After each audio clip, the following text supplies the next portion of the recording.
दोस्तों, सबसे पहले राधे राधे। अगर आप भी अपने घर में लक्ष्मी को रोके रखना चाहते हैं तो ये काम जरूर करें और वीडियो को पूरा देखें। और अगर वीडियो अच्छी लगे तो चैनल को सब्सक्राइब और वीडियो को लाइक जरूर करें। दोस्तों, क्या आपने कभी महसूस किया है कि आप मेहनत तो बहुत करते हैं लेकिन फल पूरा नहीं मिलता? पैसा आता है लेकिन रुकता नहीं, रिश्ते बनते हैं लेकिन टिकते नहीं, और परेशानियां हैं जो नाम बदल बदल कर आपकी जिंदगी में आती रहती है। अगर हाँ, तो आज की ये बात सिर्फ सुनने के लिए नहीं है, आज की ये बात समझने और अपनाने के लिए है।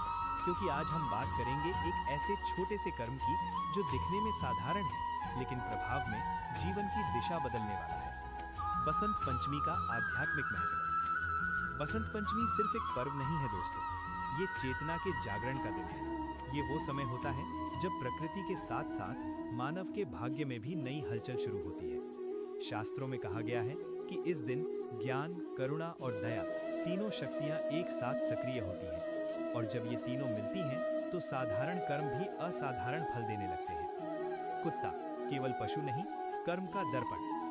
दोस्तों, हम अक्सर कुत्ते को सिर्फ एक जानवर समझ लेते हैं, लेकिन भारतीय परंपरा में कुत्ता करुणा और चेतना का प्रतीक माना गया है। कहा जाता है कि जहां मनुष्य की नीयत दिखाई नहीं देती, वहां जीवों के माध्यम से ईश्वर उसे परखते हैं। कुत्ता न स्वार्थ समझता है न छल, वो केवल भाव पहचानता है। इसीलिए जो व्यक्ति किसी असहाय जीव को प्रेम से भोजन देता है, उसके जीवन की कठोर गांठें धीरे धीरे खुलने लगती हैं। कर्म, पितृ और जीवन की रुकावटें। कई बार हम पूछते हैं, मेरे साथ ही ऐसा क्यों? तो इसका उत्तर बाहर नहीं, कर्मों के भीतर होता है। कभी अनजाने में किसी भूखे को टाल देना, कभी किसी पशु को भगाना, कभी बुजुर्गों या माता पिता की उपेक्षा। यही छोटे छोटे कर्म बड़े बोझ बन जाते हैं, और ये बोझ धन, स्वास्थ्य और संबंधों तीनों को प्रभावित करता है। लेकिन ईश्वर ने हर बोझ के साथ उतार का रास्ता भी दिया है।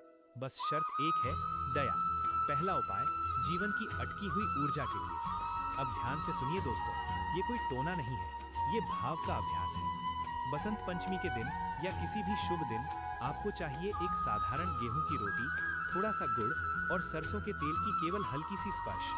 इन तीनों को एक पत्तल या थाली में रखें। मन में कोई मांग नहीं, कोई लालच नहीं, बस इतना भाव रखें कि मेरे जीवन में जो भी अटका है वो अब हल्का हो जाए। अब किसी शांत कुत्ते के पास जाएं, डरे नहीं, जल्दी ना करें। रोटी को तोड़कर धीरे धीरे खिलाएं। जब वो खा रहा हो तो शिकायत मत सोचिए, बस शांति महसूस कीजिए। ये प्रक्रिया आपके भीतर जमी नकारात्मकता को धीरे धीरे ढीला करती है।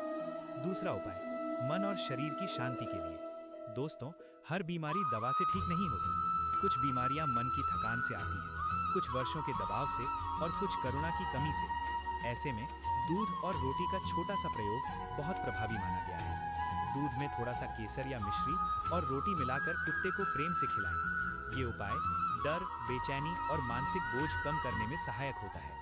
ध्यान रहे, इलाज और डॉक्टर जरूरी हैं, ये उपाय सहायक है, विकल्प नहीं। तीसरा उपाय, धन और स्थिरता के लिए। पैसा ना होना सबसे बड़ी समस्या नहीं, पैसा आकर रुक ना पाना सबसे बड़ी परेशानी है। जब लक्ष्मी आती है लेकिन टिकती नहीं, तो समझिए जीवन में संतुलन बिगड़ा है। बसंत पंचमी के दिन खीर या मीठा भोजन कुत्ते को देना दान नहीं, संतुलन है। इसके बाद घर में दीपक जलाएं और मन में किसी से तुलना ना करें। लालच नहीं, केवल कृतज्ञता रखें। धीरे धीरे आप महसूस करेंगे कि जीवन में स्थिरता लौट रही है। क्या नहीं करना चाहिए?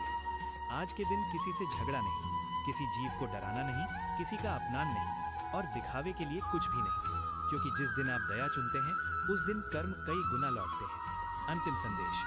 दोस्तों, ये कोई चमत्कार की कहानी नहीं है, ये दिशा बदलने की प्रक्रिया है। अगर आप इसे एक दिन करेंगे तो पुण्य मिलेगा, अगर 7 दिन करेंगे तो बदलाव दिखेगा, और अगर इसे आदत बना लेंगे तो जीवन बदलेगा। याद रखिए, जब इंसान झुकता है तभी ऊपर वाला उठाता है। अगर ये बात आपके दिल तक पहुंची हो तो इसे मजाक ना समझें, बस एक बार शांति से करके देखिए। धन्यवाद।